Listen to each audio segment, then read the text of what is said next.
comes up, takes out a knife, stabs her to death. 14 times he was previously arrested. 4 times. 14 times. He comes up and just stabs her to death. Situations like this are a nearly daily occurrence in our cities. We do not have to live this way. You can create a society and a culture where you can get on a train or a subway and not be Arina Zarutska and get stabbed to death in the neck because some black criminal decides, I'm just going to go do it. 14 times he was previously arrested. And all of the Koch brother-funded liberal criminal justice BS is the reason why guys like him are still on the streets. 14 times. Let's put this back up on screen. And Arina Zarutska, why did she come to America? She was fleeing violence in Ukraine. It turns out it's more dangerous on subways in Charlotte, North Carolina than a war zone in Ukraine.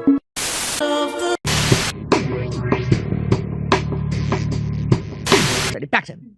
So Tucker Carlson went to Qatar, or do you say Qatar, or Qatar? I like Qatar. And guess what he did? So you have to turn the volume up on this one. It's pretty low. So he visited refugees from Gaza. Want to watch? Let's watch a little bit.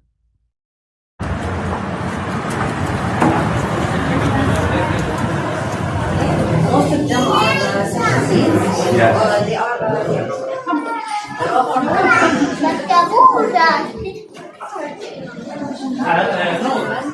who come as a due to war in Gaza. Most of them need children with special needs, or they are. How many have 2 parents? I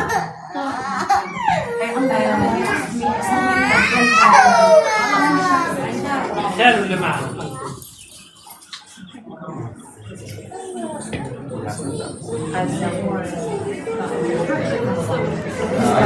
my clients, and also in my niche with my friends. I was 15 years old. My friends were like the same age. أنا حامل الأول يا دكتور إبراهيم.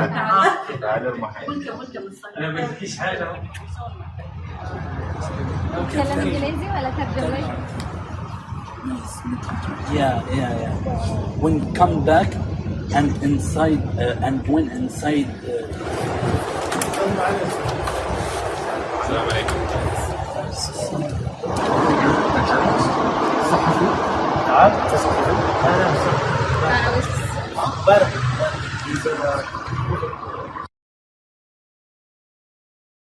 I'm sure Israel. First of all, that was hard to watch. Yeah, it's heartbreaking. That was really.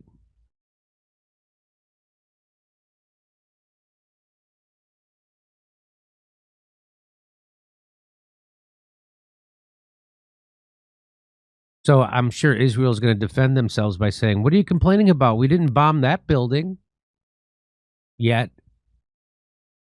Because they already bombed inside Qatar. We know that.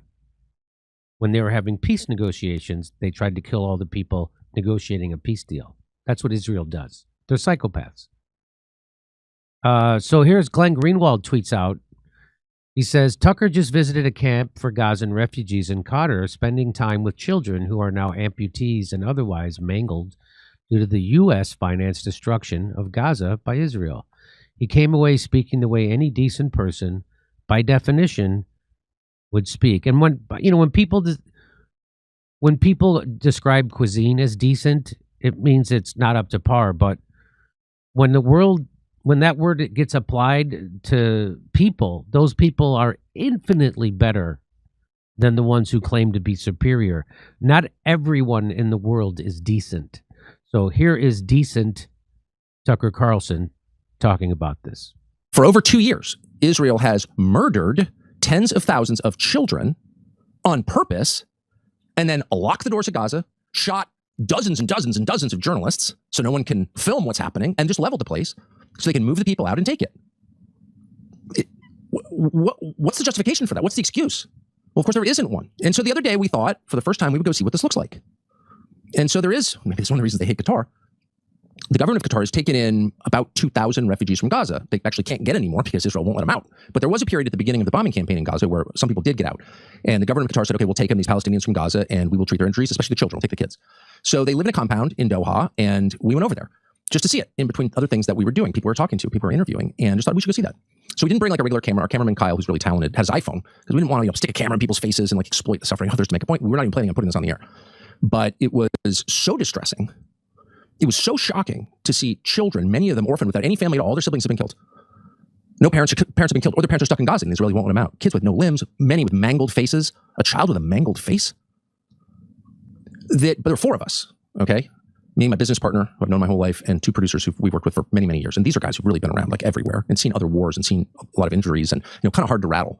And by the time we get out of there, it was just four middle-aged men staring at the floor, trying not to cry. Here's part of what it looked like.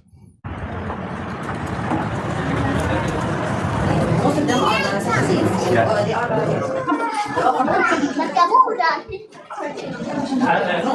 who come as a due to war Gaza. Most of them need children with special needs, or they are. How many have two parents?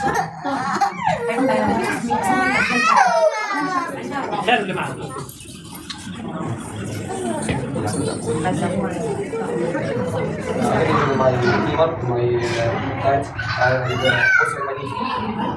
My friends, I was 50 years old. My friends were like the same age. أنا حامل الأول انا ما بديش حاجه. كلام انجليزي ولا ترجمة؟ Yeah. When come back and inside and went inside.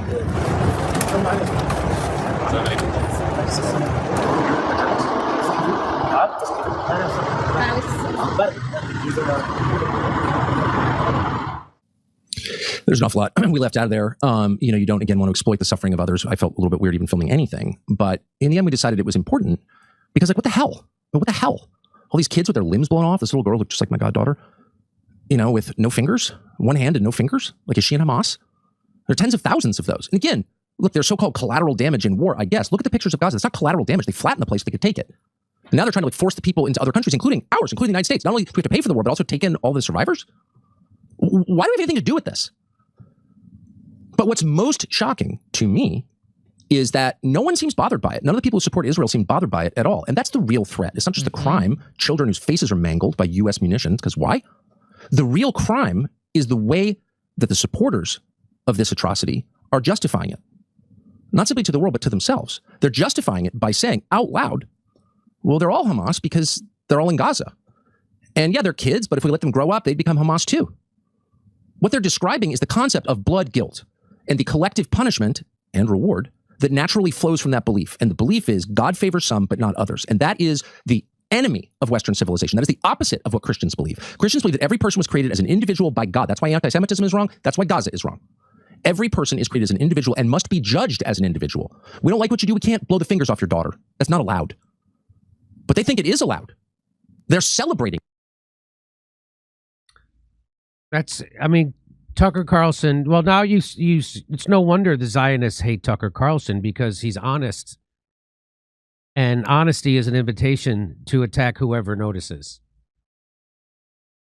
And so the people, the conservatives who are cucks to Israel, who are trying to now disown Tucker Carlson, well, a family that would disown you for having compassion is no family at all. No family at all.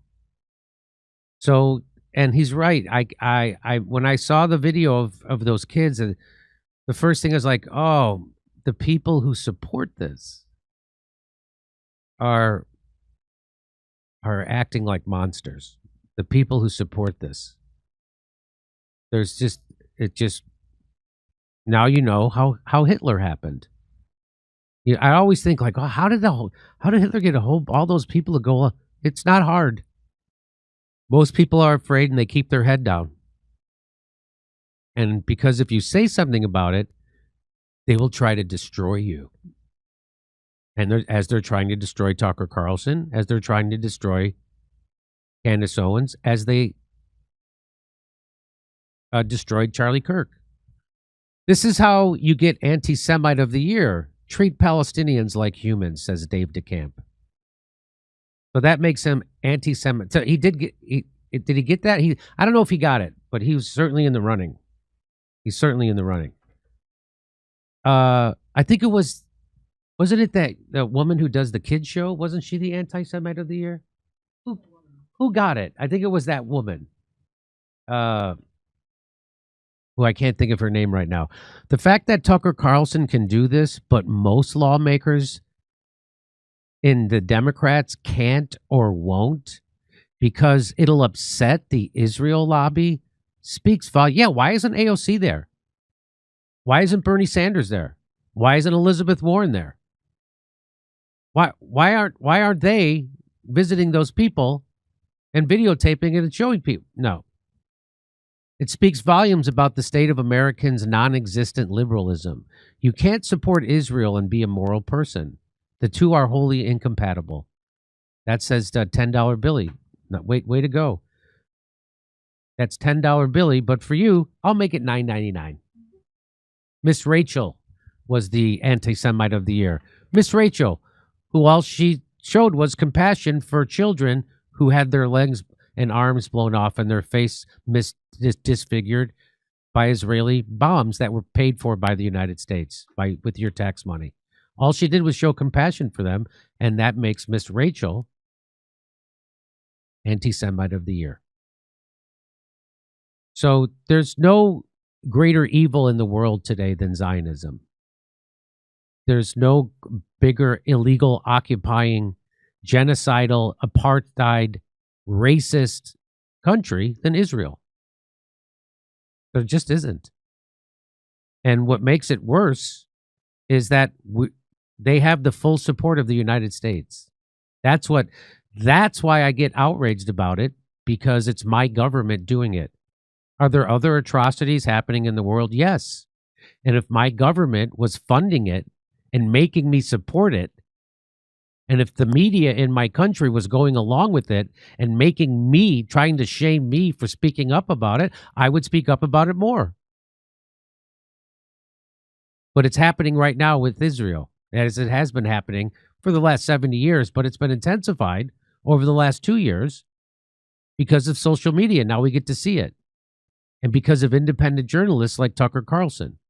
Isn't that weird that Jake Tapper wouldn't go there? Isn't it weird that Sean Hannity never went there? Isn't it weird that Rachel Maddow, the fakest liberal I've ever seen in my life, the fakest lefty liberal, she's 100% illiberal. She's pro-war, anti-worker, and she's pro-Zionist. That was the one thing Joyanne Reid was kind of good at. That was the only thing she was good about when she was on MSNBC, which is probably why they get rid of her. Mm-hmm. She saw it. She got it. Mehdi Hassan too. That was the one good thing he was really good at, and that's why they get rid of him. Okay. If you'd like to hear my jokes about this, come see me January 11th in Waikiki, Hawaii at the Blue Note. It's a Sunday. Have a vacation. Treat yourself. You're worth it. And I'll see you January 30th in Los Angeles at the Comedy Store. Only a few tickets. Yeah, they're going fast. Go to jimmydore.com for a link for tickets. And we'll be right back. This year, I'm saying Merry Christmas. Not an adversarial Merry Christmas. Misha, you're in my shot. I just needed some tea. Okay, so I'm going to say Merry Christmas. And if you want to go ahead, Misha, what are you doing? You're in my... A little bit of honey? Merry Christmas. Merry Christmas, Misha. Merry Christmas, Steph.